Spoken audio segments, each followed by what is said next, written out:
രാത്രി പ്രത്യേകിച്ച് പരിപാടികളൊന്നും ഇല്ലാത്ത കാരണം ഇന്ന് എന്റെ വീട്ടിൽ പോയാലോ? അങ്ങനെ ഞങ്ങൾ നേരെ വിട്ടു എന്റെ വീട്ടിലേക്ക്. കൊടകര എത്തിയപ്പോഴാണ് മനസ്സിലായത് ഇന്ന് കൊടകര ടൗണമ്പാന്ന്. അങ്ങനെ ഞങ്ങൾ വീട്ടിൽ പോയി എന്റെ ബ്രദറിനെയും പിക്ക് ചെയ്ത് ഞങ്ങൾ അമ്പ് കാണാൻ പോയി.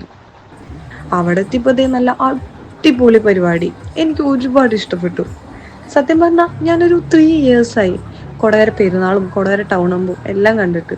ഇപ്രാവശ്യം എന്തായാലും എനിക്ക് അൺഎക്സ്പെക്റ്റഡ് ആയിട്ട് കൊടകര ടൗണമ്പ് കാണാൻ പറ്റി. അങ്ങനെ ഞങ്ങൾ ഡി ജെ കാണാൻ പോയി. ഡി ജെ കാണാനിടയിലാണ് ഞാൻ മേമേനെയും നീനുവിനെയും ഒക്കെ കണ്ടത്. അങ്ങനെ അവരുടെ അടുത്ത് പോയി കുറച്ചു നേരം സംസാരിച്ച് പിന്നെ അത് കഴിഞ്ഞ് ഞങ്ങള് പള്ളി കാണാൻ പോയി. അങ്ങനെ ചുമ്മാ ഒന്ന് റൗണ്ട് അടിച്ച് നടന്നു.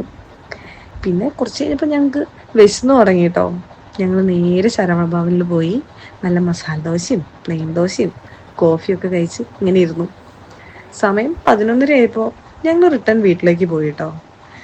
വീടെത്തിയപ്പോഴേക്കും യാമി നല്ല ഉറക്കായി.